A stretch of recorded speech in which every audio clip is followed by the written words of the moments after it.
자, 바로 수업으로 들어가겠습니다. 자, 우리 이 말씀은 저번에도 다 외웠던 말씀이죠. 우리가 크게 한번 선포를 한번 해보십시다. 시작.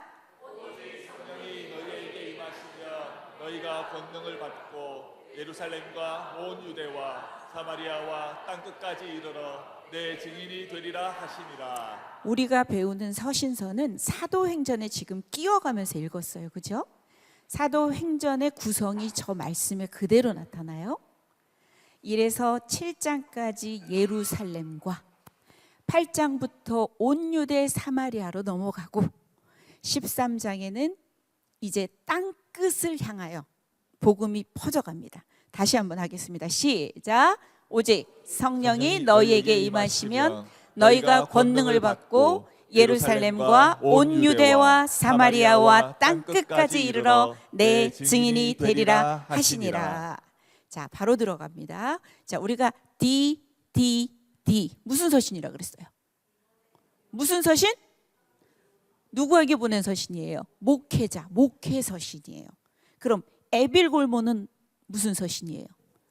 자, 감옥에서 보낸 편지입니다. 그죠? 요거는 D 바로 목회 서신으로 알고 있으면 돼요. 목회 서신입니다. 바울이 디모데에게 보낸 편지입니다. 디모데는 어느 교회의 목회자였을까요? 맞습니다. 에베소 교회의 목회자였습니다. 이 목회자인 디모데에게 바울이 보낸 편지입니다. 자, 디모데는 누구냐? 자, 1차 전도 여행 때 루스드라라는 동네를 우리가 거쳤을 거예요. 그죠? 거기에 보면 소아시아고 지금 현재 튀르키예 지역입니다. 어머니는 유대인이야. 이름이 뭐였을까요? 유니게입니다. 아버지는 헬라인이었습니다. 자, 믿음의 유산을 받았습니다. 외할머니 로이스와 어머니 유니게로부터 거짓이 없는 믿음을 유산으로 받았고 어려서부터 성경 교육을 받았다고 우리가 디모데 후서 3장에 가면 볼 수 있습니다. 바울의 동역자였고 영적인 아들이었고 에베소 교회의 감독, 목회자였습니다. 자, 성격은 순종적이고 충성된 마음을 가진 자였고 젊고 내성적인 성격입니다. 어떻게 이렇게 추정할 수 있느냐? 성경에 보면 내 연소함을 업신여기지 못하게 하고라는 것은 젊다는 얘기예요. 그 다음에 위장병을 위하여 포도주를 조금씩 쓰라 하는 얘기는 내성적이야. 작은 말에도 어떻게 보면 상처를 받을 수도 있고 소심한 사람일 수 있다는 거죠. 자, 이렇게 추정을 합니다. 자, 핵심 구절은 오직 너 하나님의 사람아. 우리 한번 크게 읽어보도록 하겠습니다. 시작. 오직 너 하나님의 사람아 이것들을 피하고 의와 경건과 믿음과 사랑과 인내와 온유를 따르며 믿음의 선한 싸움을 싸우라. 영생을 취하라. 이를 위하여 내가 부르심을 받았고 많은 증인 앞에서 선한 증언을 하였도다. 믿음의 선한 싸움을 싸우라. 한번 해볼까요? 시작. 믿음의 선한 싸움을 싸우라. 영생을 취하라. 영생을 취하라. 이어서 한번 해볼게요. 시작. 믿음의 선한 싸움을 싸우라. 영생을 취하라. 이게 바로 우리의 목표예요. 맞죠? 우리는 이 땅 가운데서 믿음의 선한 싸움을 싸우고 영생을 취하는 자들입니다. 자, 핵심 단어는 하나님을 닮음. 하나님을 닮는 것은 모든 성도들의 가장 큰 덕목이자 사역의 기본이다. 우리 책 그대로 나옵니다. 자, 개요는 교회, 지금 에베소 목회를 하고 있는 디모데에게 보내는 거잖아요. 교회와 그의 사역에 대해서 얘기를 하는 거예요. 자, 자세히 들어가면 2장에서 3장을 보면 회중과 그들의 행동들에 대해서 교회 안에서의 질서, 그 다음에 직분이 나와요. 장로의 자격, 집사의 자격, 거기 책에서는 감독이라고 나와요. 그래서 감독과 집사의 자격에 대한 이야기가 나오고 이제 사역자와 그들의 행동, 그래서 교회 안에서 성도들에게 어떻게 대하는지 이런 내용들에 대한 서신들이 바로 이게 목회 서신인 디모데 전서예요. 자, 내용은 간단하게 들어갑니다. 어차피 내용이 많지 않아요. 자, 다른 교훈을 가르치지 말아라. 왜? 그때 신화나 끝없는 족보나 이상한 내용들에 몰두하는 사람들이 많았다는 겁니다. 교회 안에 앞으로 배우는 내용들에게서는 이단들이 많이 나와. 그리고 거짓 교사들이 출연을 한단 말이에요.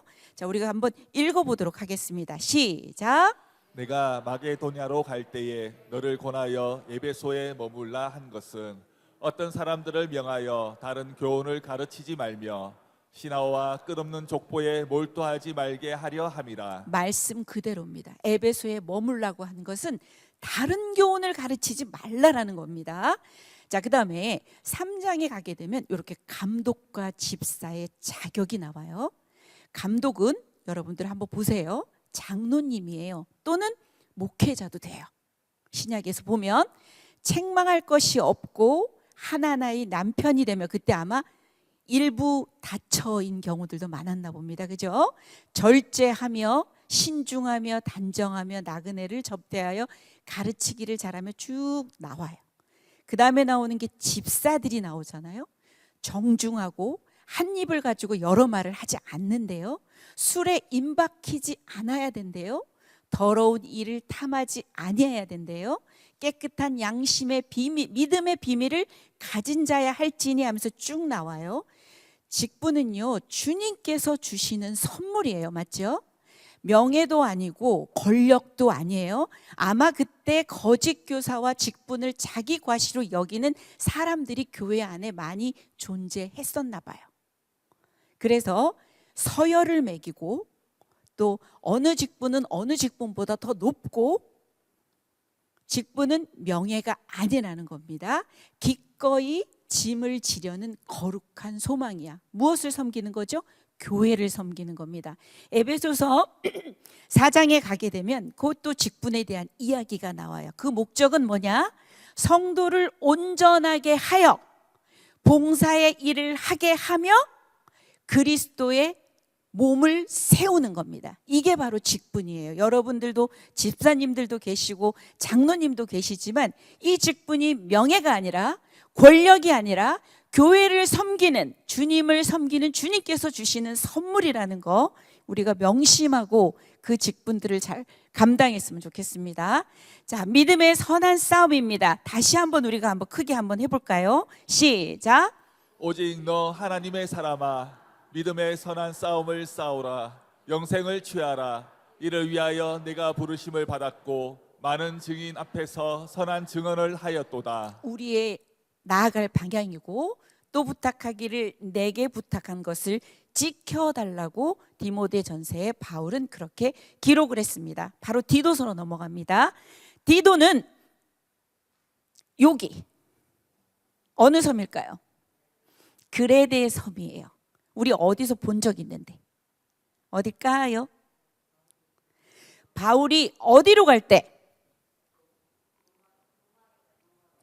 맞습니다. 로마로 갈 때.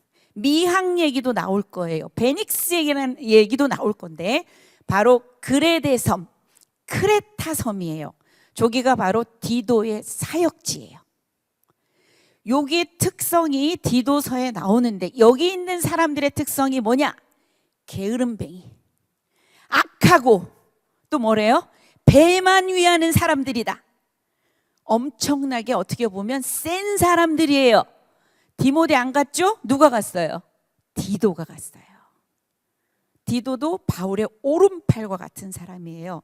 아마 성정이 디모데보다는 셌던 것 같아요. 바울이 여기에 디도를 그레데에 남겨둡니다. 내용으로 들어갈게요. 자, 저자는 사도 바울이 맞고 수신자는 디도가 되는데 이 사람은 헬라인 출신이에요. 바울의 영적 아들이고 동역자예요. 그레데 섬, 크레타 섬이죠. 목회자고 믿음직스럽고 충성된 일꾼입니다. 디모데전서와 거의 비슷한 시기에 기록이 되었다고 하고요. 그 내용 가운데는 오직 너는 바른 교훈에 합당한 것을 말하며 하고 핵심 단어는 교리가 된대요. 건전하고 올바른 교리는 모든 사역에 필요하다는 사실을 강조한다. 그래서 오늘 여러분들이 서신서를 보다 보면 거의 이단에 대한 이야기, 그 다음에 그 안에서 정말 바른 교훈을 지켜라, 지켜내라. 그 다음에 뭐 요한 1, 2, 3서를 가게 되면 사랑에 대한 메시지, 이런 것들이 주로 나오게 될 겁니다. 참된 지역교회의 지도자와 회중에 대해서 나옵니다. 보면은 장로에게, 특수계층이라고 제가 적어놨죠. 가르치고 권면해라. 회중에게 믿는 사람이 선한 일에 전념하게 하라. 이런 내용이고 3장밖에 되지 않습니다. 자, 그래서 첫 번째 나오죠. 바울이 왜 디도를 거기에 남겨두었냐 하면 남은 일을 정리하고 내가 명한 대로 각 성의 장로들을 세우게 하려 합니다. 그레데인들의 특성이 나와요. 거짓말쟁이, 악한 짐승, 배만 위하는 게으름뱅이. 이 증언이 맞다. 그들을 엄히 꾸짖고 그들로 하여금 믿음을 온전하게 하는 것이 너의 일이다 라면서 디도서에 그렇게 기록이 되어 있습니다. 바로 넘어갑니다. 아주 짧고 좋지요. 바로 갑니다. 이제 디모데 후서입니다. 이것은 바울의 유언 편지라고 보시면 됩니다. 바울이 로마 감옥에 갇혀 있을 때 마지막으로 디모데에게 보낸 편지입니다. 유언 편지 속에는 이제 내가 죽을 날이 얼마 안 남았다라는 표현도 기록이 됩니다. 볼게요. 죽음이 임박한 바울입니다. 전제와 같이 내가 벌써 부어지고 나의 떠날 시각이 가까웠다 하면서 4장 6절에 이제 자기가 죽음을 앞두고 있다는 것을 보여줍니다. 마지막 서신이고 유언 편지고 로마 감옥 두 번째 투옥 중이다. 에빌골몬 할 때가 아니라 두 번째, 이제는 거의 순교 직전이라는 얘기예요. 순교 직전에. 그래서 핵심 구절을 2장 2절을 같이 한번 크게 읽어주세요. 또 내가 많은 증인 앞에서 내게 들은 바를. 안 나와요? 미안해요. 어디 갔어요? 아닌데. 자, 제가 이래도 막 떨릴 것 같죠? 이제 하나도 안 떨려요. 핵심 구절 시작. 또 내가 많은 증인 앞에서 내게 들은 바를 충성된 사람들에게 부탁하라. 그들이 또 다른 사람들을 가르칠 수 있으리라. 복음에 대한 메시지만 계속 나와요. 가르치고 전파하고 그 안에 거하고 계속 그런 이야기만 나와요. 자, 결단입니다. 디모데는 그 자신을 복음 전파에 헌신하기로 결단함. 자, 용기와 충성에 도전합니다. 첫 번째 1, 2장에는 참교역자와 그의 현재적인 시련, 이런 것들을 그냥 보시면 돼요. 두 번째는 참교역자와 그 말세적인 시련, 이렇게 개요가 나와 있는데 요거는 여러분들이 보실 때 참조를 하면 돼요. 내용은 간단합니다. 첫 번째, 바른 교훈을 지켜라. 같이 한번 읽어볼까요? 시작. 너는 그리스도의 소 안에 있는 믿음과 사랑으로서 내게 들은 바 바른 말을 본받아 지키고 우리 안에 거하시는 성령으로 말미암아 내게 부탁한 아름다운 것을 지키라. 무엇을 지키라고요? 아름다운 것을 지키라. 아름다운 것을 지키라. 알아요? 아름다운 것을 지키라. 누가? 주님께서 내게 부탁한 아름다운 것을 지키라. 한번 해볼까요? 시작. 아름다운 것을 지키라. 아름다운 것을 지키라. 주님께서 내게 부탁한 아름다운 것을 지키라. 우리 앞에 거하시는 성령으로 말미암아 내게 부탁한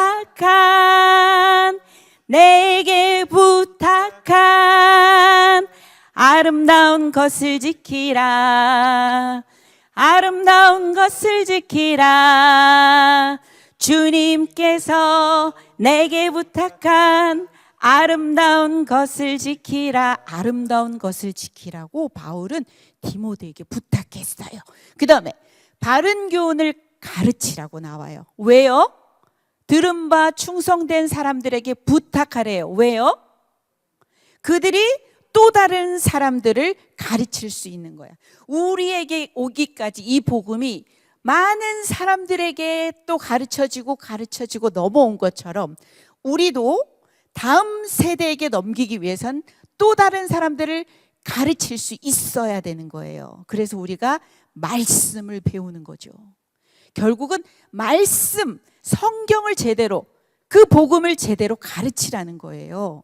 자, 그 다음에 바른 교훈에 거하라고 나와요. 우리가 자주 보는 말씀인데요. 너는 배우고 확신한 일에 거하라. 너는 내가 누구에게서 배운 것을 알며 또 어려서부터 성경을 알았나니. 성경은 여기서부터 같이 읽어볼까요? 시작. 성경은 능히 너로 하여금 그리스도 예수 안에 있는 믿음으로 말미암아 구원에 이르는 지혜가 있게 하느니라. 모든 성경은 하나님의 감동으로 된 것으로 교훈과 책망과 바르게 함과 의로 교육하기에 유익하니 이는 하나님의 사람으로 온전하게 하며 모든 선한 일을 행할 능력을 갖추게 하려 함이라. 우리는 온전하지 않아요. 우리는 선한 일을 행할 능력이 없어요. 말씀이 하나님의 사람으로 온전하게 하며 모든 선한 일을 행할 능력을 갖추게 한다고 말씀하고 있어요. 아멘. 자, 네 번째입니다. 바른 교훈을 전파하라고 나와요. 말씀은 전파하는데 언제?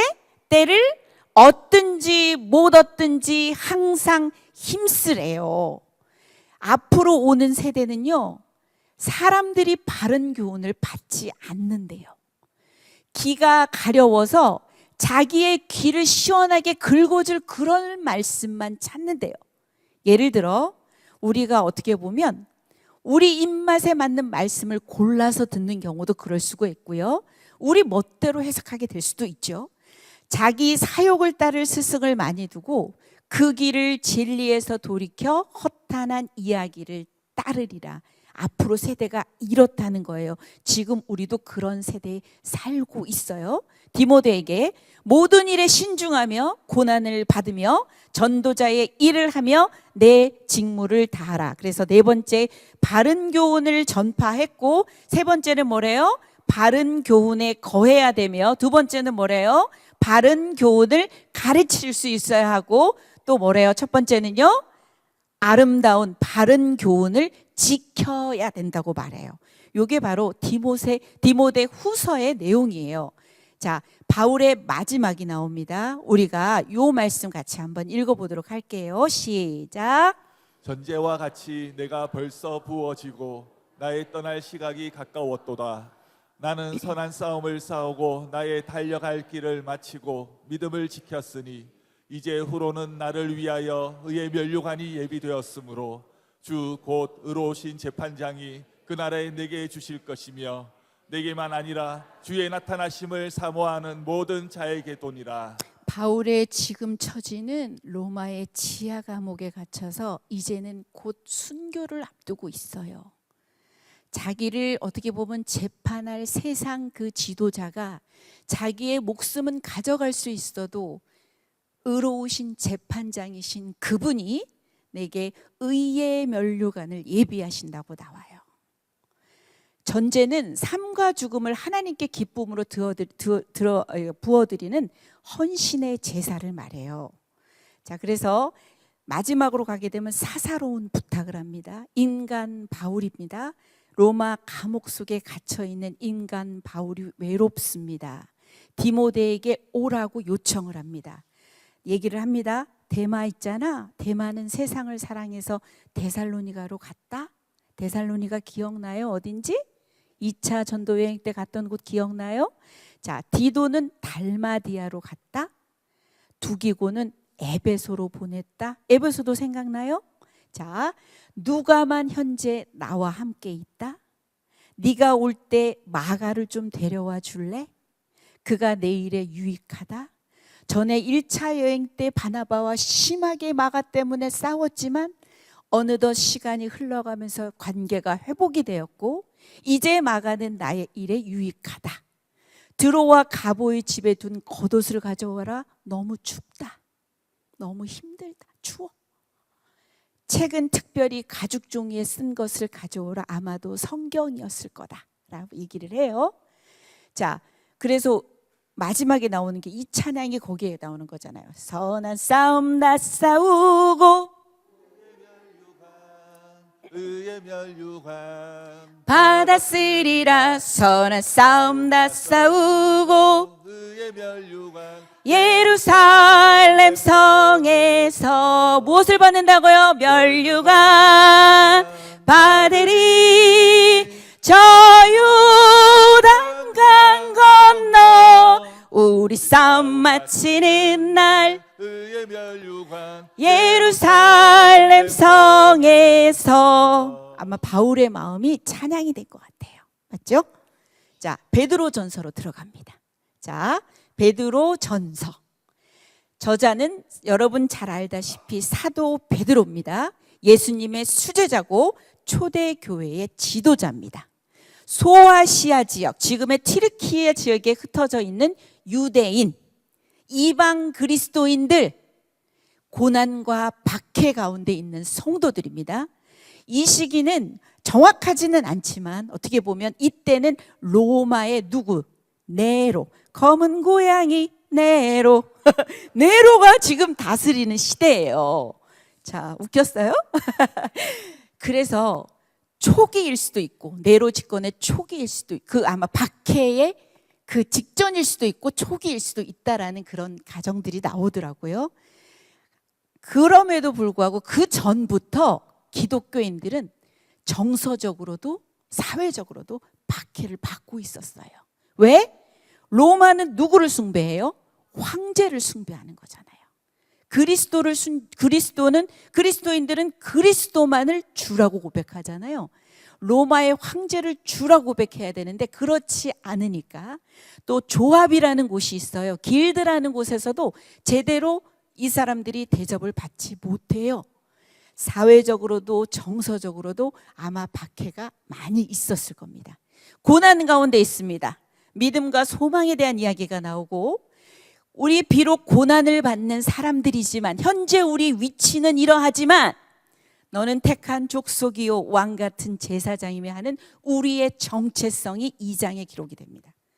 그 다음에 이 고난은 영광의 예표와도 같다. 로마서 8장의 말씀처럼 아들이면 상속자다. 상속자면 곧 고난도 함께 받는다. 영광을 받기 위하여.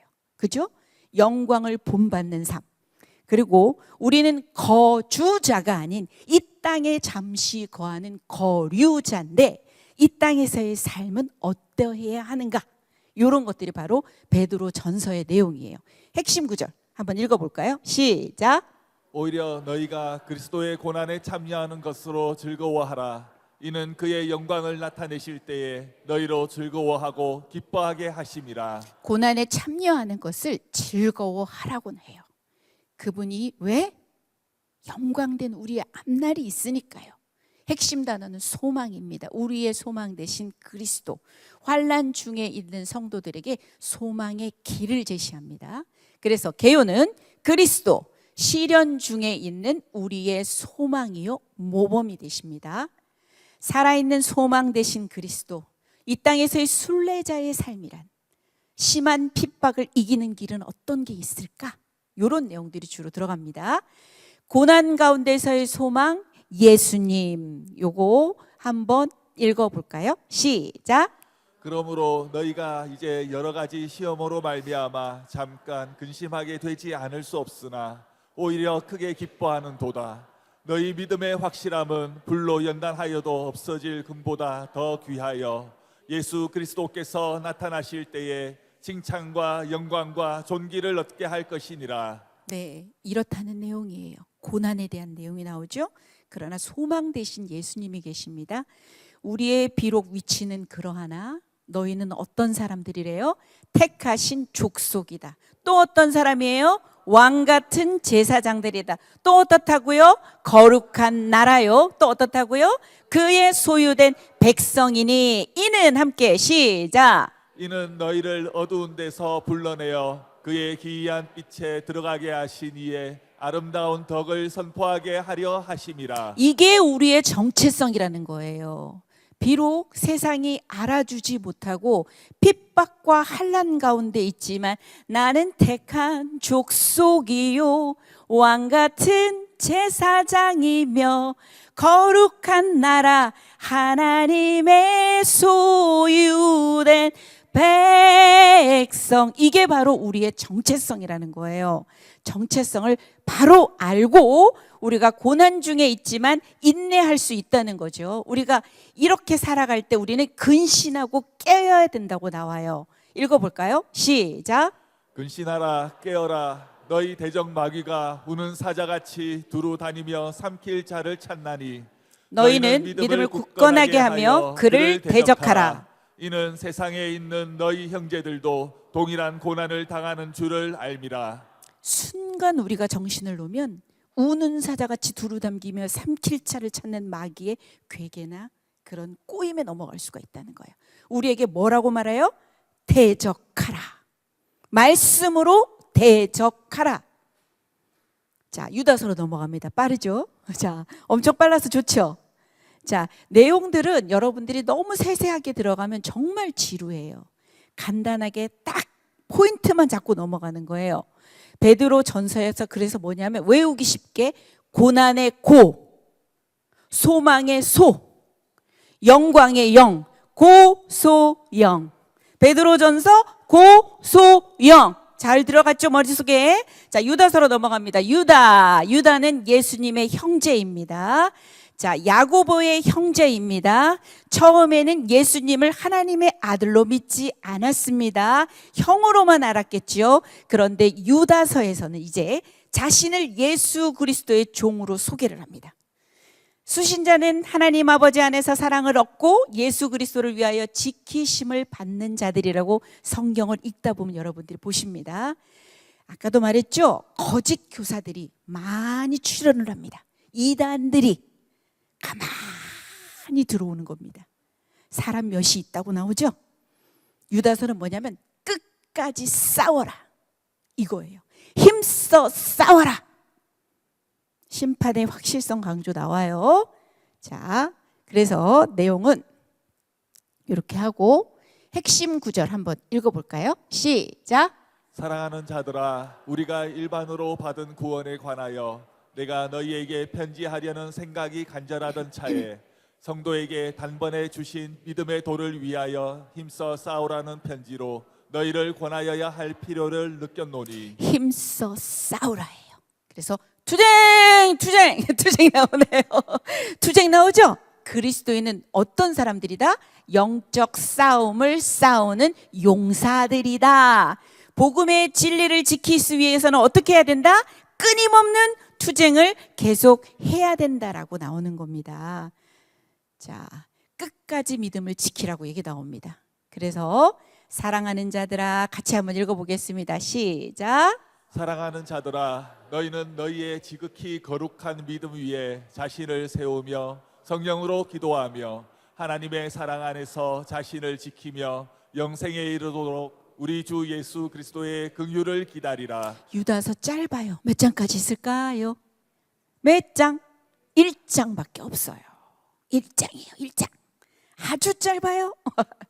자, 그래서 바로 베드로후서로 넘어가요. 자, 베드로후서도 베드로의 유언 편지예요. 내용 가운데 보면 자신도 이제 자신의 몸을 벗을 날이 얼마 남지 않았다고 얘기가 나와요. 그래서 임박한 죽음을 아는 베드로죠. 우리 주 예수 그리스도께서 내게 지시하신 것 같이 나도 나의 장막, 육체, 몸을 말하는 거예요.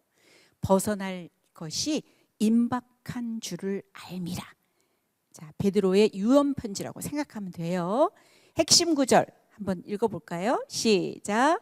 그러므로 너희가 이것을 알고 이미 있는 진리에 서 있으나 내가 항상 너희에게 생각나게 하려 하노라. 계속 생각나. 너희는 이미 진리에 서 있지만 내가 계속 너희에게 생각나게 하려 한다.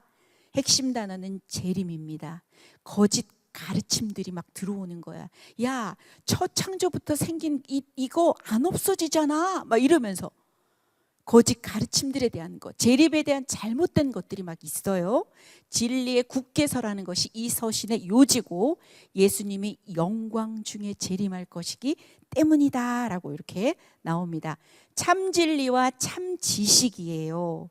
1장은 우리가 잘 아는 토양으로서의 참 지식, 진리겠죠. 말씀일 거예요. 거짓 교사들 분명히 보이죠? 교회 안에 아주 조용하게 들어온 거짓 교사들, 확실한 미래의 약속, 주님께서 영광 중에 재림하신다, 이런 것들. 자, 그래서 인내 가운데 있지만 너희들이 그 가운데서도 소망을 가지고 너희들이 영광 가운데 계실 주님을 바라볼 수 있다는 거예요. 그리스도인의 성품 배양, 그리스도의 안에서 그리스도를 아는 지식에 더 자라가라는 겁니다. 그러므로 시작. 그러므로 너희가 더욱 힘써 너희의 믿음의 덕의 지식을, 지식의 절제를, 절제의 인내를, 인내의 경건을, 경건의 형제의 우애를, 형제의 우애의 사랑을 더하라. 자, 우리가 외워볼까요? 및, 덕지. 시작. 밑덕지. 밑덕지. 자, 밑은 뭐죠? 믿음, 덕, 지식. 밑덕지 다 외웠죠? 자, 그 다음에 절인경. 자, 절제는죠? 그 다음에 인내, 경건. 그 다음에 형제 우애와 사랑은 여러분들이 외울 수 있어요. 그래서 밑덕지, 절인경.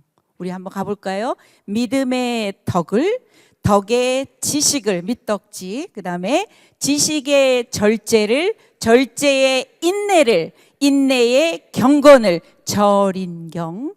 경건의 형제 우애를, 형제 우애의 사랑을 더하라. 이렇게 하면 됩니다. 재림의 확실성과 인내에 대해서 얘기를 합니다. 왜 어떤 사람들이 얘기합니다. 왜 주의 이 약속이 이렇게도 더딥니까? 주께는 하루가 얼마 같대요? 1000년 같고, 또 1000년이 얼마 같대요? 하루 같다는 이 한 가지를 잊지 말아라. 왜 그러신대요? 왜 이렇게 늦을까요? 왜 이렇게 더딜 것 같을까요? 뭐라고 나와요? 우리를 향해서 오래 참는 거야. 아무도 멸망하지 않고 회개하게 이르도록 하나님의 인내, 그 사랑이신 하나님께서 기다리시는 거야. 인내하시는 거야. 그렇죠? 어느 누구도 멸망하지 않도록 지금도 그렇게 기다리시고 인내하시는 거야. 그분의 기본적인 그 마음은 뭐다? 사랑이라는 거예요. 어느 누구도 멸망하지 않았으면 좋겠다. 우리는 그의 약속대로 의가 있는 곳인 새 하늘과 새 땅을 바라보도다. 이렇게 베드로 후서가 벌써 끝났어요. 우리 뭐뭐 했어요? 처음부터 시작. 첫 번째 DDD 했잖아요. 뭐예요? 디모데 전서, 그 다음에 디도서, 그 다음에 디모데 후서, 그 다음에 이게 뭐예요? 베드로 전서, 그 다음 베드로 후서, 유다서도 했었죠. 자, 이제 히브리서로 들어갑니다. 히브리서는 몇 장까지 있을까요? 13장. 자, 히브리서는 신약의 레위기입니다. 레위기를 안다면 히브리서가 더 쉽게 이해가 될 거예요. 우리는 레위기를 배웠으니까. 가볼까요? 자, 저자는 신학자 오리겐이요, 오직 하나님만 아신대요. 누가 지었는지는 몰라. 어떤 사람들은 말합니다. 바울일 것이다 라고도 해서, 어떤 사람들은 바울의 서신 중에 히브리서를 포함시키기도 해요. 그러나 오리겐은요, 오직 저자는 하나님만 아신다. 두 번째, 예수를 믿는 유대인 그리스도인들, 히브리인들에게 보내는 편지예요. 왜? 박해와 시련 속에서 믿음을 지키기가 너무 어려운 거야. 이 성도들이 그래서 구약인 성전 제사로 이렇게 돌아가려고 하는 사람들이 있는 거야. 그런 사람들에게 그리스도 안에서 새로운 예배의 혁명이 시작되었으니 예배에 굳게 설 것을 권유하는 내용이 바로 히브리서예요. 새 언약에 대한 메시지들이 나올 거예요. 자, 핵심 구절이 꽤 길잖아요. 그래도 우리가 한번 읽어보면서 우리가 갔으면 좋겠어요. 옛적에 시작. 옛적에 선지자들을 통하여 여러 부분과 여러 모양으로 우리 조상들에게 말씀하신 하나님이 이 모든 날 마지막에는 아들을 통하여 우리에게 말씀하셨으니 이 아들을 만유의 상속자로 세우시고 또 그로 말미암아 모든 세계를 지으셨느니라. 이는 하나님의 영광의 광채시요 그 본체의 형상이시라. 그의 능력의 말씀으로 만물을 붙드시며 죄를 정결하게 하는 일을 하시고 높은 곳에 계신 지극히 크신 이의 우편에 앉으셨느니라. 개인적으로도 히브리서를 참 좋아합니다. 여러분들이 묵상하면서 깊게 한번 읽어보시면 더 은혜가 되실 거예요. 우월이에요. 새 언약이 옛 언약, 구약보다 우월하다는 사실을 강조합니다. 그리스도 새로운 생명의 길 대신 그리스도 1에서 7장까지는 예수에 대한, 우리의 참 구원자 되신 예수에 대한 이야기. 8에서 10장 조근처까지는 새 언약에 대한 메시지가 나와요. 그 다음에 여러분이 잘 아는 11장의 믿음의 전당에 대한 이야기들 나오죠. 믿음은 바라는 것들의 실상이요. 그러면서 아벨 나오고, 그죠? 에녹 나오고, 노아 나오고 하면서 믿음의 전당들 쫙 소개가 되잖아요. 그러면서 참된 원리인 믿음에 대해서 이렇게 얘기를 할 거예요. 자, 히브리서 장별 요약을 잠깐만 살펴볼게요. 우리 책에 나온 거예요. 1, 2장은 선지자보다도 천사들보다도 그리스도는 뛰어나다. 3, 4장은요 모세보다 여호수아보다도 뛰어나다. 5에서 7장 아론의 제사장 직분보다 뛰어나다. 8에서 10장 옛 언약보다 좋으신 그리스도 새 언약. 11에서 13장 믿음의 본이 되신 그리스도. 요렇게 장별이 요약이 됩니다. 우리 책에 나온 거예요. 자, 4장에 보면은 예수는 우리의 대제사장이 되십니다. 같이 한번 읽어보도록 하겠습니다. 여러분들이 읽으시면서 한번 내용들을 한번 짧게 지나가서는 못 느끼겠지만 그래도 그 말씀 안에 힘이 있고, 그죠? 여러분들이 선포하면서 내 말씀이 되는 겁니다. 읽어보도록 하겠습니다. 시작. 그러므로 우리에게 큰 대제사장이 계시니 승천하시니 곧 하나님의 아들 예수시라. 우리가 믿는 도리를 굳게 잡을지어다. 우리에게 있는 대제사장은 우리의 연약함을 동정하지 못하실 이가 아니요 모든 일에 우리와 똑같이 시험을 받으시니로되 죄는 없으시니라.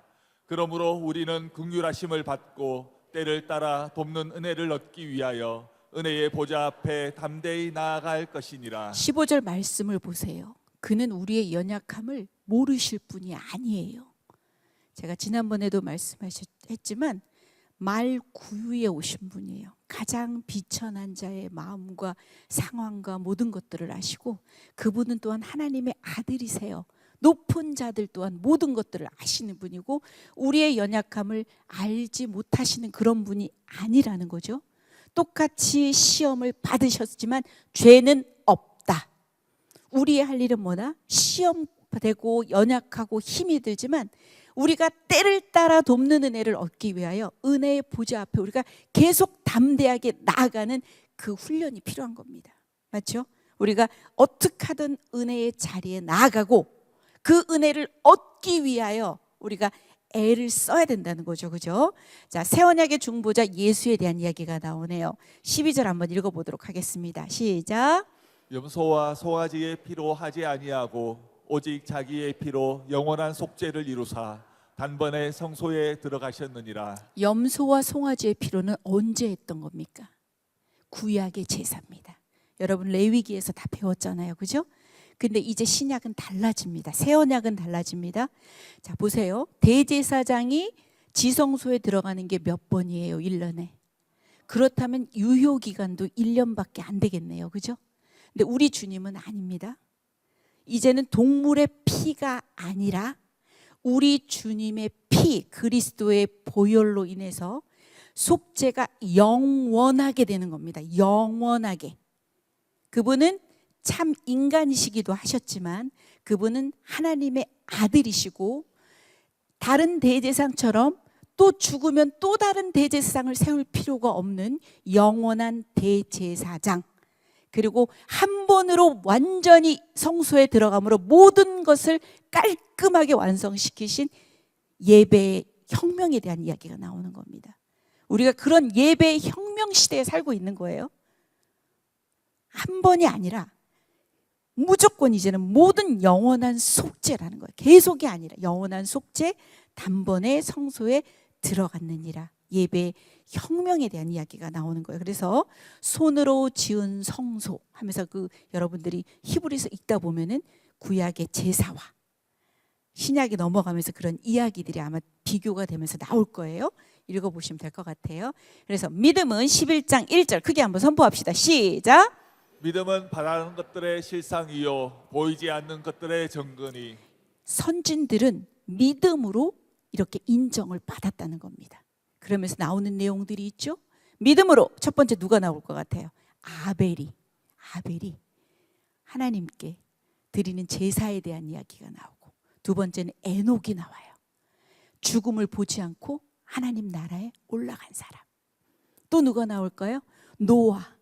보이지 않지만 그 경고를 받아들이고 그래서 그 가족을 구함으로 인해서 하나님께 기쁘시게 했던 사람. 쭉 믿음의 전당의 이야기가 나와요. 11장 6절입니다. 시작. 믿음이 없이는 하나님을 기쁘시게 하지 못하나니 하나님께 나아가는 자는 반드시 그가 계신 것과 또한 그가 자기를 찾는 자들에게 상 주시는 이심을 믿어야 할지니라. 믿습니까? 아멘. 그렇죠. 반드시 그분은 계시고 또 그를 찾는 자들에게는 상 주시는 이심을 우리는 믿어야 합니다. 아멘. 믿음은 자, 그래서 12장에 넘어가잖아요. 지금 아까 뭐라 그랬어요? 이 히브리인들은 여차하면은 구약의 제사로 돌아갈 것 같은 거야. 근데 이 사람들에게 얘기를 하는 겁니다. 우리에게 구름같이 들러싼 허다한 증인들이 있다. 믿음의 선진들이 있다. 모든 무거운 것 얽매이기 쉬운 죄를 벗어버려라. 인내로서 우리 앞에 당한 경주를 해라. 누구만 바라보라고 나오죠? 믿음의 주여 또 온전하게 하시는 이인 예수를 바라보라. 먼저 하늘나라에 다들 가 계실 겁니다. 여러분 누구 보고 싶으세요? 올라가면 누구 보고 싶어요? 모세 보고 싶어요? 모세도 아마 스탠스에 이렇게 앉아 있을 겁니다. 또 누구 보고 싶으세요? 바울 보고 싶어요? 바울도. 믿음의 선진들이, 믿음의 증인들이 허다하게 많이 있다. 그래서 너희들이 비록 힘들고 어렵지만 인내로서 이 경주를 했으면 좋겠다. 그러면서 예수님만 바라보고 끝까지 너희들이 달려갔으면 좋겠다 라고 이렇게 12장에 이런 권면을 합니다. 경주하고 인내에 대한 권면을 합니다. 그래서 바로 넘어갑니다. 이렇게 끝납니다. 벌써 요한 1서로 넘어가게 되는 겁니다. 왜냐하면 시간을 잘 안 배해서 우리가 창조 시대부터 그래도 한 번은 구속의 역사를 쭉 훑어볼 거예요. 그 시간에 맞게 요한 1, 2, 3서로 넘어갑니다. 우리 베드로 전후서 지금 했어요. 요한 1서 넘어가면 사도 요한이 저자입니다. 시기를 한번 보세요. 아마 이때는 아마 도미티아누스라고 해가지고 이때 이 황제도 엄청나게 기독교인들을 박해했던 사람입니다. 아시아 지역의 교회들에게 수신자가 되겠네요. 자, 1장 3절 한번 같이 우리가 보고 들은 바를 시작. 우리가 보고 들은 바를 너희에게도 전함은 너희로 우리와 사귐이 있게 하려 함이니 우리의 사귐은 아버지와 그의 아들 예수 그리스도와 더불어 누림이라. 조금 이따 또 한번 살펴볼게요. 저 말씀은 핵심 단어는 친교가 됩니다. 펠로우십이고요. 자, 예수님과의 동역 관계로서의 교제를 말한다. 거짓 교리에 대항하는 길은 그분과 진정한 교제를 나누는 것이다 라고 얘기가 나와요. 그래서 아는 것과 실천하는 것, 참과 거짓에 우리 책에 기록된 대로 나오는데 이렇게 7가지 대조를 통해서 빛과 어둠, 하나님과 세상, 그리스도와 적그리스도 이렇게 쭉 이렇게 나옵니다. 내용을 한번 살펴보겠습니다. 자, 요거는 표준 세번역으로 바꿨습니다. 자, 생명의 말씀에 관한 겁니다.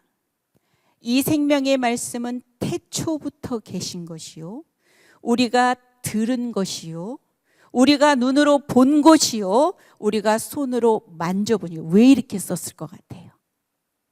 왜 이렇게 굳이 썼을 것 같아요? 영지주의라는 것이 있어요. 육체를 악하게 보는 거예요. 예수님이 참 인간 되신 것을 인정하지 않는 거예요. 요한은 직접 예수님 옆에 있었던 제자죠. 들었어? 눈으로 봤어? 손으로 만졌어. 요한복음 1장의 말씀과 거의 비슷합니다. 위에 생명의 말씀. 요한복음 1장 1절이 어떻게 돼요? 태초에 말씀이 계시니라. 그 말씀이 하나님과 함께 계셨으니 말씀이 하나님이라고 나오죠. 그가 하나님과 함께 계셨다. 태초 이러면서 계속 나오죠. 요한 저자가 똑같잖아요. 맞지요? 생명의 말씀에 관하여 그때 이런 그리스도의 인성을 부인하는 영지주의자들의 출현 때문에 우리가 들었다. 그분을 직접 우리가 만졌다. 그분을 눈으로 우리가 봤다. 이렇게 직접 만져보고 보았다고 그리스도의 인성이 잘못된 것이 아니라는 것을 이렇게 강조하고 나오는 거예요. 자, 그리고 요 계속 나오네요. 예수 그리스도께서 우리 이 땅에 사람의 몸을 입고 오셨죠. 육신을 입고 오셨음을 시인하는 영은 다 하나님으로부터 온 영이다. 그걸 거부하는 사람들 이러면서 적그리스도의 영이다. 이런 식으로 얘기를 하고 있어요. 자, 그래서 요한은 마지막에 이제 노사도가 되었겠죠. 자, 나이가 벌써 엄청나게 나이가 많이 들었을 거예요. 이 사람이 올라와서 한 말이 뭔 줄 알아요? 뭐라고 했을 것 같아요? 사랑하십시오. 또 올라와서 뭐라 그랬을 것 같아요? 사랑하십시오. 또요? 사랑하십시오. 하나님은 사랑이시다에 대한 게 우리 요한일서의 내용이 나오잖아요. 노사도의 말에서는 사랑하라는 말이 계속 나오는 거예요. 하나님을 사랑하는 자는 그의 계명을 지킬 수밖에 없다. 하나님을 사랑하는 자는 형제를 사랑할 수밖에 없다. 우리가 서로 사랑하자. 사랑은 하나님께 속한 것이다. 왜? 하나님은 사랑이시니까. 16절에도 나오죠. 우리가 알고 믿었으니 하나님은 사랑이시다. 사랑 안에 거하는 자는 하나님 안에 거하고 하나님도 그의 안에 거하시느니라. 이렇게 나와요. 요한일서 우리 책에 나오는 내용인데요. 보세요. 사랑의 근원은 하나님은 사랑이시다. 하나님은 우리를 사랑하신다. 하나님은 우리를 위해 아들을 주셨다. 그리스도는 우리를 위해 자신의 생명을 주셨다. 그래서 우리는 세 번째 줄, 타인을 위해서도 우리는 재물을 사용할 수 있어요. 타인을 위해서 우리의 삶을 희생할 수 있어요. 사랑에 대한 이야기가 효과가 이제 나가는 거죠. 자, 이렇게 우리 책에 그렇게 있어서 제가 올려봤습니다. 자, 참신자와 거짓 신자를 어떻게 구별할까? 하나님과 교제를 나누는 진짜 참 믿음을 가진 사람이라면 첫 번째 무슨 고백이 있대요? 예수님의 성육신, 그 다음에 십자가의 대속적 죽음에 대한 신앙 고백이 분명히 있습니다. 두 번째, 하나님과 예수님이 우리를 사랑하듯이 형제를 서로 사랑합니다. 하나님과 진짜 교제를 나누는 사람이라면 세 번째, 상습적으로 죄를 짓지 않습니다. 말씀에 순종하는 의로운 삶을 살아가려고 애씁니다. 참된 증거를 분명하게 보여줌으로 참된 구원의 확신을 갖게 해줍니다. 이 내용들이 다 요한일서에 기록이 되어 있습니다. 기록 목적 한번 읽어보세요. 시작. 내가 하나님의 아들의 이름을 믿는 너희에게 이것을 쓰는 것은 너희로 하여금 너희에게 영생이 있음을 알게 하려 함이라. 우리에게 무엇이 있음을 알게 한다? 영생이 있음을 알게 하려 한다. 요한 2서로 넘어갑니다. 요한 2서는 몇 장일까요? 3장이요? 몇 장일까요? 여러분이 확인해 보세요. 자, 사도 요한입니다. 택하심을 받은 부녀와 그의 자녀들이고요. 너희는 스스로 삼가 우리 애가 일한 것을 잃지 말고 오직 온전한 상을 받으라. 핵심 구절은 충성이네요. 충성이라는 말은 안 나온대요. 그 내용은 충성을 강조하고 있대요. 몇 장이에요? 요한일서? 1장밖에 없죠? 자, 지속적인 진리 해가지고 실천면에서 사랑으로 행하고 교리면에서 거짓 분별하고 비슷한 이야기예요. 거의 좀 비슷합니다. 사랑하십시오. 사랑하십시오. 사랑하십시오. 자, 이렇게 나오는 겁니다. 자, 거짓 교사를 모르고 받아들인 한 부인에게 참 진리에 대해서 알리려고 한 내용들입니다. 이단 교리를 퍼뜨리는 그 예수 그리스도, 아까 영지주의 얘기 나왔죠? 육신으로 오신 하나님이라고 말하지 않는 거야, 그리스도를. 그래서 그들을 돕거나 대하지 말라고 교훈을 하는 겁니다. 요한일서의 축소판처럼 내용이 아주 흡사해요. 그래서 서로 사랑하자, 또 사랑하자 나오죠. 사랑은 하나님의 계명을 따라 사는 것이다. 맞죠? 잘 생각해 보세요. 하나님을 사랑하면 하나님의 계명을 지킬까요? 안 지킬까요? 지키겠죠. 내가 사랑하는 사람의 말을 듣고 싶어하고 내가 사랑하는 사람을 위해서, 그분을 위해서 뭔가를 하고 싶어하는 게 우리의 인지상정이거늘. 하물며, 그죠? 사랑한다면 하나님의 계명을 지키는 것이라고 그 요한 1서 이렇게 나오죠. 자, 3서로 넘어갑니다. 3서는 몇 장일까요? 3서도 1장이에요. 3서 1장이에요. 자, 갑니다. 사도 요한이고 똑같이요. 사랑하는 가이오, 내가 참으로 사랑하는 자, 수신자 나오고, 우리가 이 같은 자들을 영접하는 것이, 그때 있잖아요, 복음 순회 전도자들이 많았어요. 이 사람들은 뭐 돈이 있었겠어요? 만약에 순회 전도를 가잖아? 그러면 지금이야 호텔이고 깨끗하고 안전하고 좋지. 예전에 여관 같고 숙박시설은 이가 많고 빈대가 드글거리고 도적들이 언제나 도적들의 타겟이 되는 그런 곳이었기 때문에 이렇게 복음 순례 전도자들은 누군가의 도움을 받아야 했어요. 그래서 사도 바울도 아마 여러 가정의 도움을 받았을 거예요. 그죠? 그러면서 우리가 이 같은 자들을 영접하는 것이 마땅하니, 그래서 우리 요한 3서에서는 3명이 나와요. 환대했던 사람, 그 다음에 거부했던 사람, 이런 사람에 대한 이야기가 나와요. 제일 끝에 보십시오. 보상 없이 전도여행을 다니는 사람들이 많았고 부유한 성도들의 도움을 받을 수밖에 없던 것이 그때 현실이었어요. 핵심 단어는 진리입니다. 진리에 헌신하고 결단하도록 부름을 받은 자들이 그리스도인들이죠. 진리를 강조했고 사랑하십시오. 사랑을 권면했고 이단을 경계하십시오. 다 내용이 비슷하죠? 자, 그래서 바로 넘어가 볼게요. 3인의 손님 접대에 대한 내용이 나와요. 그래서 5에서 8절까지는 가이오의 환대를 칭찬하는 거야. 네가 나그네 된 순회 전도자들을 잘 대접했구나. 이런 자들을 협력자로 여기고 도와라. 반면에 디오드레베라는 사람이 나와요. 이 사람에게는 책망을 하는 거야. 요한의 권면을 거절을 했던 거지. 교회 내에서 아주 거만하게 굴면서 형제들을 쫓아냈던 사람에게 책망을 하고, 또 한 사람은 데메드리오가 나와. 에베소에 나온 데메드리오하고 동인, 이름이 똑같지만 데메드리오의 칭찬이 나오네요. 선을 본받고 악을 본받지 말아라.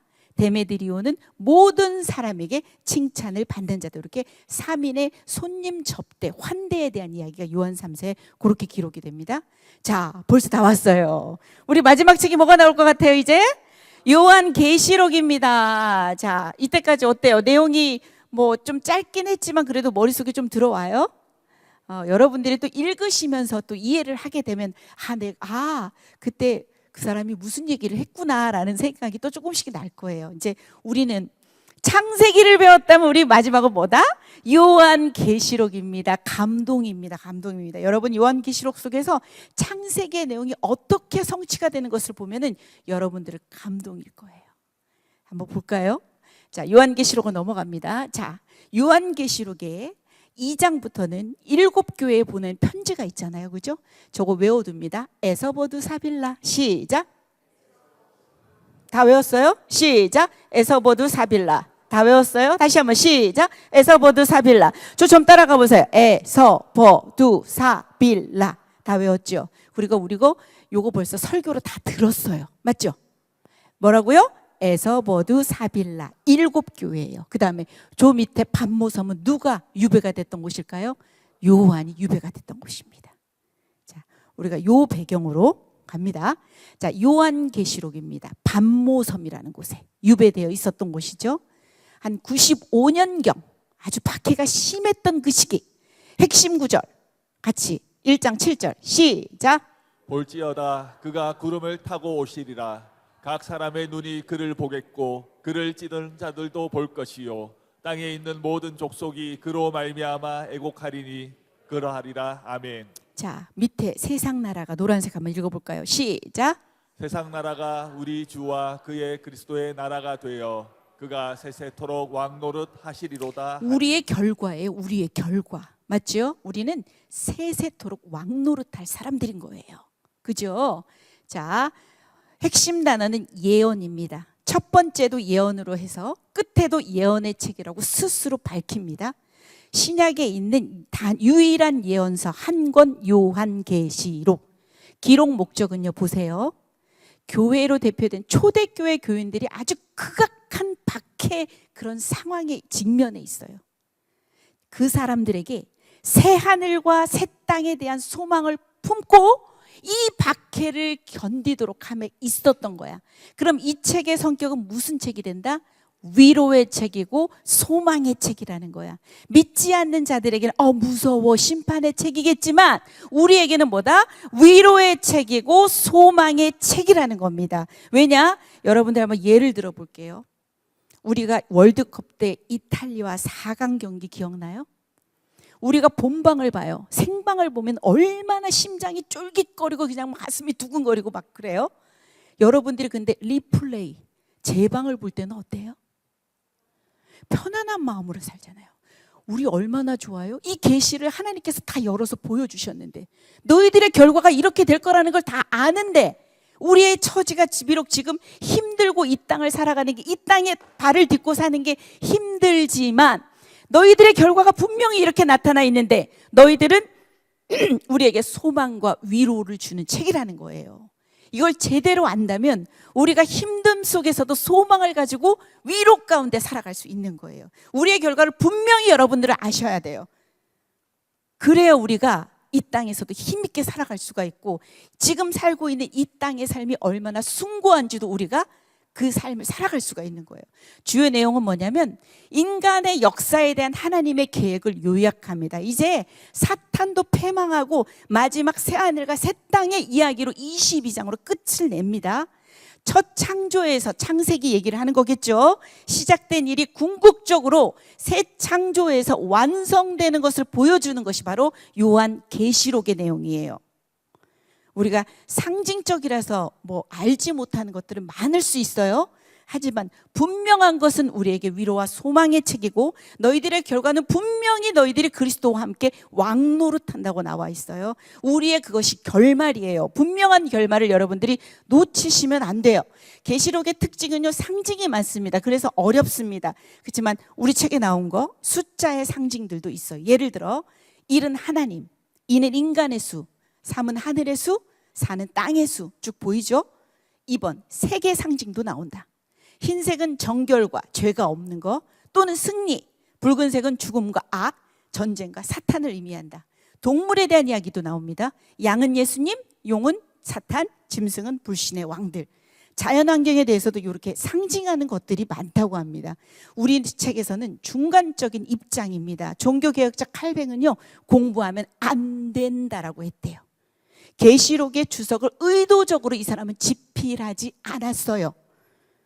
반면에 지나친 확신을 가지고 계시록에서 상징적으로 쓰인 모든 것을 이해할 수 있다고 주장하는 사람들도 있어요. 그래서 수많은 이단들이 계시록으로 인해서 나타나는 겁니다. 우리는 우리의 이해에는 한계가 있음을 겸허히 인식하고 가능한 한 성령의 도우심을 받아 많이 이해하려고 노력합니다. 이게 바로 우리의 입장이에요. 저도 잘 모릅니다. 계시록이 어떻게 정확한지 잘 모릅니다. 어떻게 신학적으로 풀지 못합니다. 하지만 이렇게 우리의 태도라는 게 우리의 책에도 이렇게 기록이 돼 있더라고요. 자, 주 예수여 어서 오시옵소서. 우리 한번 내용을 한번 볼게요. 1장은 우리가 한번 성경을 그래도 좀 봤기 때문에 볼 거예요. 촛대 사이를 거니시는 예수님. 2, 3장은 아까 에서버두 사빌라 여기 편지. 4장에는 천상의 예배에 대해서 나옵니다. 하늘 보좌와 예배에 대해서 나오고 5장은 7 임봉책을 떼기에 합당한 어린 양에 대한 이야기. 그 다음에 6에서 19장까지는 7 인, 7 나팔, 7 대접, 대환란과 하나님의 진노에 대한 이야기가 나옵니다. 20장에 가잖아요. 천년 왕국의 이야기가 나오고 최후의 심판. 21, 22장이 바로 새하늘과 새 땅으로 이야기가 끝납니다. 이게 요한계시록의 구조예요. 자, 1장에 그리스도의 계시입니다. 예수 그리스도의 계시라. 1장 1절 시작. 예수 그리스도의 계시라. 이는 하나님이 그에게 주사 반드시 속히 일어날 일들을 그 종들에게 보이시려고 그의 천사를 그 종 요한에게 보내어 알게 하신 것이라. 자, 계시란 뭐냐면요, 아까 밑에 보세요. 아포칼립시스 이래가지고 가려진 것을 드러내는 거예요. 하나님께서 보여주시지 않으면 우리가 알 수가 없어요. 여러분, 내 주먹 안에 뭐 있게 해요? 모르죠? 비밀이에요. 계시는 뭐라고요? 알려주는 거예요. 하나님께서 스스로 알려주시는 거예요. 예수 그리스도의 계시라 하면서 알려주시는 거예요. 얼마나 은혜예요. 그죠? 얼마나 은혜예요. 그죠? 알려주시잖아요. 우리의 결말을 알려주시는 거잖아요. 그죠? 우리의 시작도 알려주시고 우리의 결말도 알려주시는 거잖아요. 이 땅의 전체의 결말까지 모두 다 알려주시는 거잖아요. 그죠? 자, 7 교회에 주는 권면들은 살짝만 한번 살펴볼게요. 우리가 다 봤어요. 에, 서, 버, 두, 사, 빌, 라. 자, 책망이 없는 교회가 2개가 보여요. 어딜까요? 서, 빌. 서빌이죠. 책망 없어요. 그 다음에 가르침이 권면이었겠죠. 마지막은 이기는 자에게 주는 약속이에요. 이기는 자. 그 다음에 앞에 있는 것은 칭찬이죠. 칭찬이 없는 데가 어딜까요? 라오디게아. 저기 내용들은 여러분들이 보시는데 하나만 예를 들어 가볼까요? 에베소 보자요. 악한 자를 용납하지 않고 견디고 인내했다라는 면을 칭찬을 하십니다. 근데 주님이 책망을 해. 야, 너희들 그런데 처음 사랑을 잃어버렸어. 그러면서 권면을 하는 거야. 처음 행위를 가져야겠다. 그리고 이기는 자에게 주시는 생명나무의 과실에 대한 이야기, 이런 식으로 구성이 됩니다. 이렇게 여러분들이 보시면 돼요. 자, 4장에 가면 하늘 보좌와 예배가 나와요. 자, 4장 11절 시작. 우리 주 하나님이여, 영광과 존귀와 권능을 받으시는 것이 합당하오니 주께서 만물을 지으신지라 만물이 주의 뜻대로 있었고 또 지으심을 받았나이다. 4장을 여러분이 보시면 철저하게 하나님 중심의 예배예요. 그에 반해서 우리 지상의 교회는요, 어떻게 보면 아직은 불완전한 거예요. 그죠? 핍박받고 고군분투하며 신앙을 지키려고 애쓰는 지상교회의 모습과는 완전히 정반대의 모습이죠. 천국의 모습, 우리가 가게 되면 우리가 누릴 그런 모습이 아닐까 싶어요. 그죠? 땅의 현실을 넘어서 눈을 들어 하늘을 바라볼 수 있어야 하고, 교회는 하나님의 주권 아래에 있기 때문에 우리는 걱정하지 않습니다. 우리가 불완전하지만, 우리가 또 힘이 들 수도 있지만 교회는 주님의 거잖아요. 그죠? 이 교회의 머리는 누가 되시는데요? 그리스도께서 되시는 거잖아요. 그죠? 자, 5장에 들어가면 7 임봉책과 어린 양입니다. 저기 보면은요, 임봉을 떼기에 합당한 자, 그분이 바로 예수님이에요. 밑에 글씨 보세요. 요한이 7 임봉된 책을 보면서 그 책을 열 자가 없음을 보고 크게 웁니다. 임봉이 열리지 않으면 종말이 오지 않고 하나님 나라의 회복이 이루어지지 않음을 알고 있었기 때문인데, 누가 합당하신 분이라고요? 어린 양 예수 그리스도께서 이 임봉을 떼기에 합당하신 분이래요. 일찍이 죽임을 당하사, 그분을 말하고 있는 거잖아요. 각 족속과 방언과 백성과 나라 가운데서 사람들을 피로 사서 하나님께 드리신 분, 누구다? 예수 그리스도. 자, 6에서 19장까지입니다. 저렇게 내용들을 한번 봤는데, 대환란과 하나님의 진노예요. 잠깐씩만 살펴볼게요. 7인이 먼저 나와요. 이렇게 처음에 6인이 떼어질 때 저런 전쟁이나 기근이나 죽음, 지진, 하늘의 대변동을 수반하는 그런 참화가 쏟아집니다. 땅의 임금은 그 진노의 순간에 낙담을 하게 됩니다. 7 나팔에 대해서도 나옵니다. 나팔들이 차례로 울려갑니다. 자연과 하늘의 재앙들이 다시 한번 일어나요. 우박도 떨어지고 불도 떨어지고 떨어지는 별들의 죽음의 어두움과 화에 대한 얘기. 사람들이 죽기를 구해도 얻지 못하게 되는 상황이 되는 겁니다. 재앙 중 몇 가지는 여러분들이 출애굽기에서 살펴본 그 내용과도 좀 비슷한 게 보이죠, 그죠? 유사한 것들이 있고요. 7 대접이 나올 겁니다.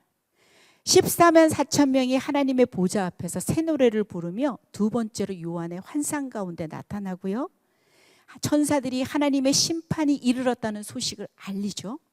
손에 낫을 든 인자가 땅에 추수를 시작하기 위해 오시고, 심판을 위해 익은 포도들은 하나님의 진노의 포도주 틀에 던져지고, 그때 7 천사가 7 대접에 담긴 마지막 재앙을 가지고 등장을 하고, 조론 내용이 쭉 나오면서 거대한 전쟁을 선포한다. 요까지만 여러분의 책에 나온 거 간략하게 제가 한번 해본 거거든요.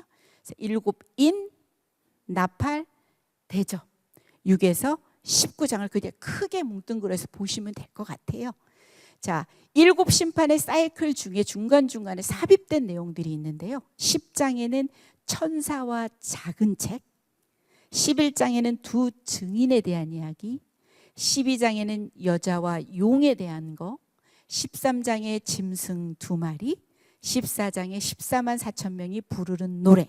더 이렇게 많이 공부하고 싶으신 분은 우리 지난번에 고신대학교 교수님이 한번 우리한테 오셔가지고 요한계시록 해준 것도 있거든요. 보시면 많이 도움을 또 받으실 것 같아요.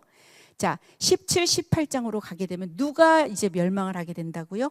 음녀 바벨론이 멸망을 한다고 나옵니다. 무너졌도다 큰 성 바벨론이여 하면서 저렇게 선포가 되고요. 19장에는 어린 양의 혼인잔치, 할렐루야 전능하신 주가 다스리네, 할렐루야 전능하신 주가 다스리네, 우리 함께 기뻐해 주께 영광 돌리세, 어린 양의 혼인 잔치와 신부가 준비되었네. 저기 보면 내용들 그대로 나오죠.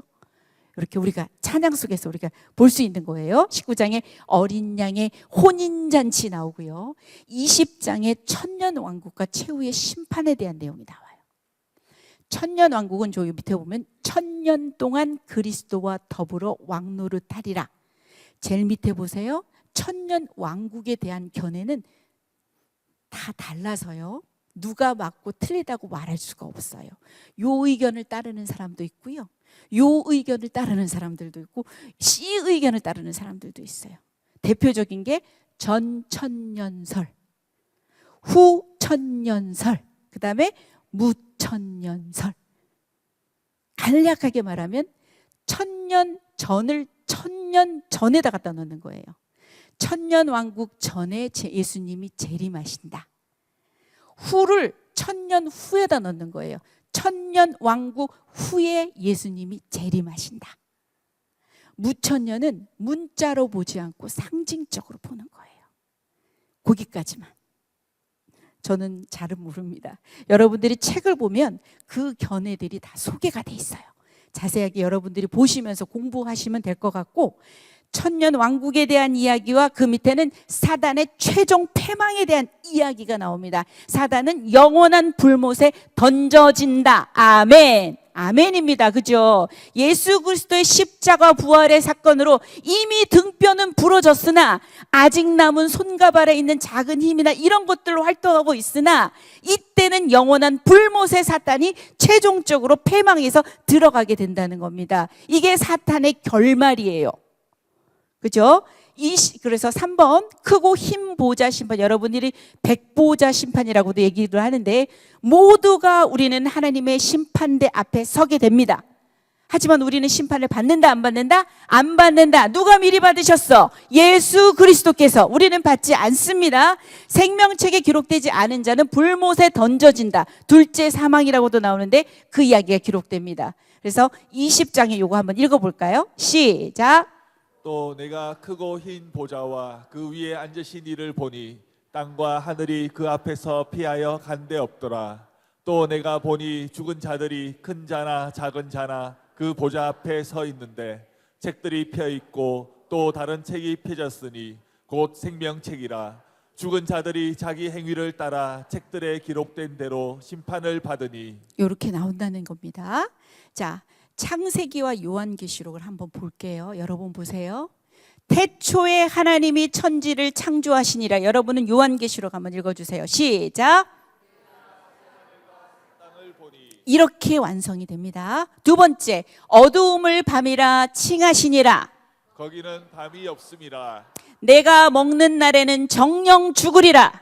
다시 사망이 없고 사탄이 인간을 속이는 자로 나타난다. 사탄이 영원히 사라진다. 뱀의 최초의 승리, 어린 양의 최후의 승리. 내가 내게 고통을 크게 더하리니. 다시 사망이 없고 애통하는 것이나 다시 있지 아니하리니. 뭐죠?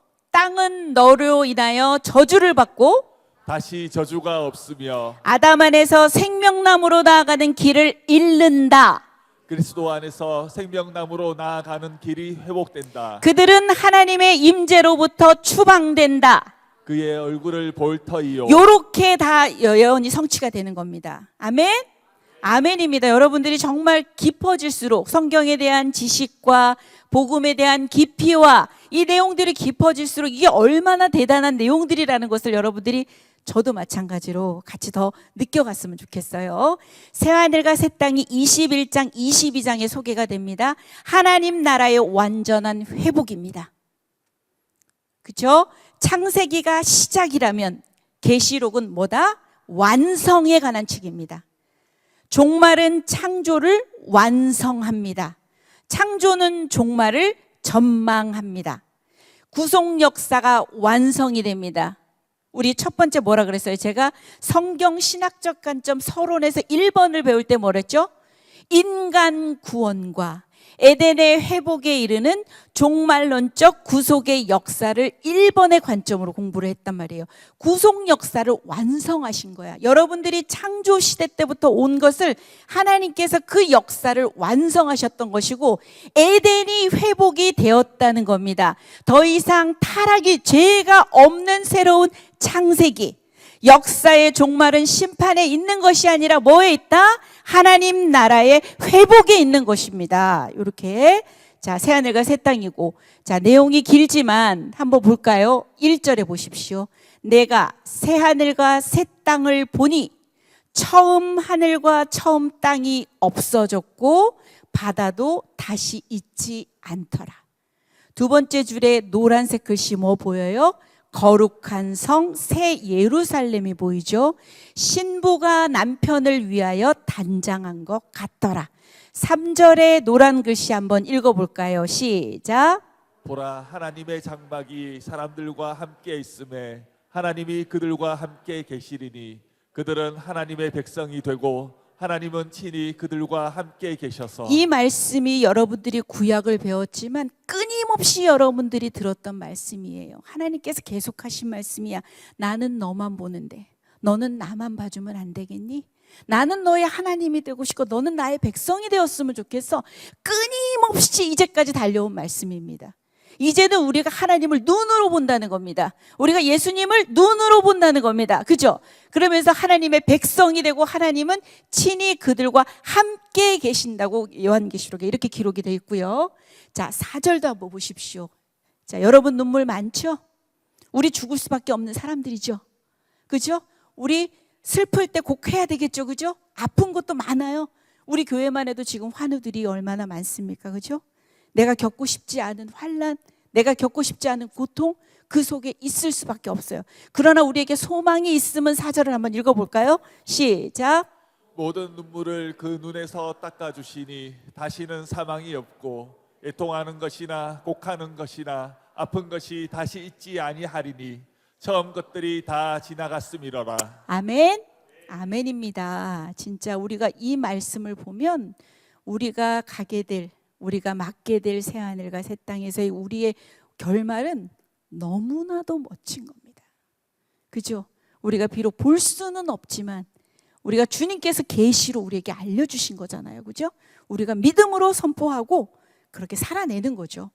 생명나무로 나아가는 길이 회복이 됩니다. 그죠? 보세요.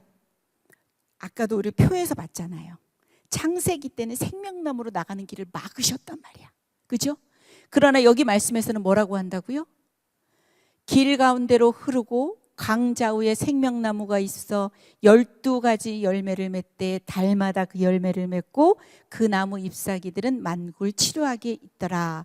생명수의 강을 내게 보이니 하나님과 어린 양의 보좌로부터 나오는 것, 온전한 우리가 안식에 이르게 된다는 겁니다. 예수님의 재림과 최후 승리로 우리가 누릴 소망이 되는 겁니다. 그래서 주 예수여 어서 오시옵소서 마지막으로 하게 됐죠. 이것들을 증언하시니가 이르시되 내가 진실로 진실로 속히 오리라 하거늘 아멘. 주 예수여 어서 오시옵소서 하면서 우리의 믿음은 예수님이 다시 오시는 재림에다 초점을 맞추고, 중요합니다, 그날까지 이 땅에 하나님의 나라를 이루어가는 여러분 새 이스라엘로서 세상과 섞이지 않는 삶을 살아가야 한다는 겁니다. 우리가 지난번에도 얘기했죠. 미래만 보고 산다면 우리 현실의 삶이 완전히 무시가 돼버립니다. 우리 현실 이 땅만 보고 살면요, 우리에게 소망이 없습니다. 우리는 적당히 아니죠, 균형이 잡힌 이 종말관들 제대로 가지고 있어야 돼요. 그래야만 힘듦 속에서도 소망을 가지고 인내하고 나아갈 수 있고 이 땅에서의 나의 사명을 잘 감당할 수 있어요. 왜요? 우리가 결국은 나중에 겪게 될 결말, 알게 될 결말을 분명하게 알기 때문이죠. 자, 우리가 쭉 한번 보십시다. 우리 다 온 거예요. 다 왔어요. 진짜 다 왔거든요. 한번 보겠습니다. 우리가 배웠던 것들 여러분들이 한번 쭉 보시면서 기억을 한번 되새겨 보시기를 원합니다. 창조시대, 첫 번째 창조시대 기억납니까? 자, 무슨 얘기가 있었어요? 4가지 사건을 얘기해 볼까요? 자, 기억하고 있습니까? 자, 그 다음에 족장 시대로 넘어갑니다. 족장의 역사입니다. 4명의 인물이 있었죠. 누굴까요? 요거를 다 하다 보면 시간이 없기 때문에 쭉 넘어갑니다. 그 다음에 오는 시대가 무슨 시대일까요? 성경은 어떤 성경들이 들어갈 것 같아요? 출, 래, 민, 신, 전부 다 4권의 성경이 여기 다 들어갑니다. 밑에 있는 파란색은 어떤 성경책들이다? 시간이 흐르지 않는다라고 얘기하는 겁니다. 자, 그 다음에 오는 시대가 무슨 시대다? 가나안 정복 시대다. 성경은 어떤 성경을 우리가 봤을까요? 3가지 딱 요점을 얘기해 보세요. 땅을 정복하고, 그 다음 분배하고, 그 다음 유언적인 권면으로 끝납니다. 그런데 시대가 무슨 시대가 와요? 사사시대에 해당하는 성경을 얘기해 보세요. 자, 룻기, 사사기 룻기 파란색, 사사시대가 배경인지라 시간이 흐르지 않아 밑에 배치가 됩니다. 넘어갑니다. 여기서도 멈출 수 있었으나 하나님께서 이 신정에서 왕정으로 넘어가는 걸출한 제사장을 탄생시킵니다. 누굴까요? 사무엘입니다. 자, 무슨 시대로 들어가게 됩니까? 통일 왕국 시대로 들어가게 됩니다. 어떤 성경이 나오는지 한번 보십시오. 뭐가 나올까요? 사무엘 상 하가 나오죠. 그리고 열왕기 상의 11장이 들어갑니다. 왜냐? 젓가락장 솔로몬. 기억나요? 기억이 되새겨집니까? 자, 사무엘 하는 온통 누구에 관한 이야기입니까? 다윗입니다. 그럼 세트가 뭐가 들어가야 될 것 같습니까? 역대상이 들어갑니다. 그러나 이 역대상은 포로 귀환한 이후에 에스라라고 하는 제사장이 썼다고 추정되기에 그들의 정체성을 알리기 위해서 1에서 9장까지는 무슨 내용을 실었을까요? 족보를 실었습니다. 역대 이제 열왕기상 11장까지 솔로몬의 이야기로 처음에 초대 왕조가 누구죠? 사울, 다윗, 솔로몬, 이렇게 해서 역대 하의 1에서 9장까지도 이렇게 솔로몬의 이야기로 끝이 나기 때문에 저기다 배치를 했습니다. 그런데 아마 이 성경의 흐름 역사상으로는 어디로 들어가야 되냐면 아마 분열 왕국시 포로 넘어가면서 열왕기 상하 넘어가면서 역대 상하가 아마 들어가야 맞을 겁니다. 근데 저는 내용상 중복이 되기 때문에 이렇게 배치를 한번 해봤어요. 시대는 제가 다르다고 말했죠. 통일왕국 시대를 넘어서 어느 나라로 가게 됩니다. 이제 어느 시대로 가게 되죠? 자, 분열왕국 시대로 넘어갑니다. 열왕기 상해 12장부터 첫 번째 유대 왕 누구였어요? 기각을 못하다니 보암직하다. 로보암. 얌얌 기운난다. 사면 그 다음 오면 여호람. 요까지만. 그래서 분열왕국 시대 열왕기 상하의 내용이 쭉 들어갑니다. 그리고 우리가 분열왕국 시대의 선지자들을 다 끼워서 읽었던 거 기억나요? 북이스라엘의 3명 선지자 누구였다? 그렇죠. 이사야 하면 세트로 생각할 사람이 누구였어요? 그리고 세트 왕은 누군데요? 히스기야죠. 그죠? 이렇게 해서 밑에 것 좀 보세요. 쭉 나오고 그 다음에 무슨 시대로 넘어갈까요? 포로 시대로 넘어갑니다. 그래서 1차 605년, 597년 2차, 586년 3차로 포로로 잡혀갑니다. 맞죠? 그때 갔을 때 잡혀갔던 1차에 잡혀갔던 사람이 누구죠? 다니엘. 2차는 에스겔. 3차는 유다 멸망, 성전 파괴. 이렇게 되죠. 그러고 나서 거기서 또 끝날 줄 알았는데 또 하나님께서 귀환시키십니다.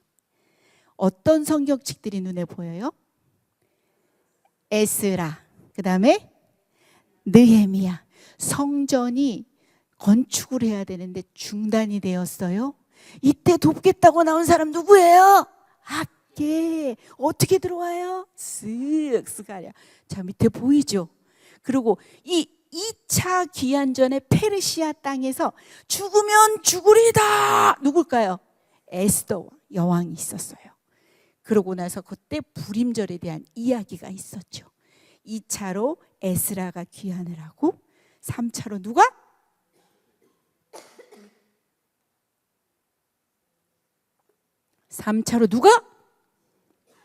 뭐하러? 1차는 그럼 누가 왔을까요? 그렇죠. 뭐하러 왔는데? 자, 이렇게 대답 못하시는 분들은 다음번 재수강입니다. 재수강! 알겠어요? 재수강! 아마 근데 이 사람들도 한 번으로 된 거 아니에요? 여러분들이 한 번으로 됐다고 생각하시면 절대 안 됩니다. 자, 저렇게 해서 느헤미야까지. 그래서 포로 귀환 시대를 가는 겁니다. 그러면서 성경에서는 말라기를 끝으로 성경이 구약이 끝나는 겁니다. 그죠? 그리고 오는 시대가 무슨 시대일 것 같아요? 그렇죠. 신구약 중간 시대가 보여요. 정치적으로도 사회적으로도 많은 변화들이 있었어요. 이 시기는 하나님의 침묵 시기가 아니라 뭐다? 준비 시간이었다는 거예요. 많은 이야기들이 있죠. 70인역이 성경 출간이 되고 마카비 반란에 대해서 여러분 설명했습니다. 하누카 성전 청결에 대한 이야기. 그래서 성전 그 하누카 절기죠. 요한복음에 나오는 그 절기가 요것을 알아야만 아는 하누카 절이죠. 그죠? 그 다음 넘어가면 복음 시대로 넘어가게 됩니다. 이제 신약이 시작입니다. 예수님이 오셨습니다. 어떤 성경이 들어와야 될까요? 마태, 마가, 누가, 요한. 이렇게 쭉 밑에 있는 사건을 여러분들이 보시고 이제 예수님이 부활하시고 승천하시면서 이제 그 다음에 성령께서 오시면서 무슨 시대가 열립니까? 교회 시대가 열리고 지난 시간에 우리가 사도행전의 서신서들을 끼워서 읽었습니다. 바울의 서신서를 한번 볼까요? 자, 1차 전도 여행 후에 어떤 서신서를 썼는지 맞춰보세요. 하나. 그렇지요. 2차 전도 여행에는 2개. 맞지요. 3차 전도 여행에는 3개. 자, 우리가 옥중에서 쓴 서신 4개가 있습니다. 자, 그 다음에 우리가 목회자에게 쓴 서신이 3개가 있습니다. 그렇죠. 그 다음에 이제 나머지는 공동 서신들입니다. 베드로 전후서도 보이고 우리 조금 전에 했잖아요. 히브리서도 보이고 요한 1, 2, 3서도 보이는 겁니다. 그러면서 우리가 요한계시록은 현재일 수도 있고 미래에 대한 내용들도 다 담고 있을 거예요. 끝은 뭐가 되냐? 어떻게 간다고요? 새 하늘과 새 땅이 됩니다. 이러면서 우리가 창조부터 완성까지 모두 다 끝낸 겁니다. 여러분들은 요 진행되는 거, 요 시대를 제대로 좀 알고 성경 배치만 제대로 해도 여러분들이 성경에 대해서 조금은 그래도 여러분들이 알게 되시는 겁니다. 근데 한 번으로 되지 않습니다. 지속적으로 노력하고 읽고 해야만 되는 거예요. 그죠? 자, 우리 그래서요. 이제는 우리 어떤 거에 초점을 맞춘다고요? 재림에 초점을 맞추고 우리가 함께 항상 부르는 영광송이잖아요. 요거 우리 후렴구 한번 불러볼 거예요. 우리가 구약 끝날 때도 한번 불렀어요. 우리는 이미 오신 예수님이지만 그 사람들은 엄청나게 예수님을 바랬잖아요. 그죠? 초림하셨어요. 이제는 우리는 뭘 바라요? 재림을 바라는 겁니다. 그죠? 자, 우리 주님 할까요?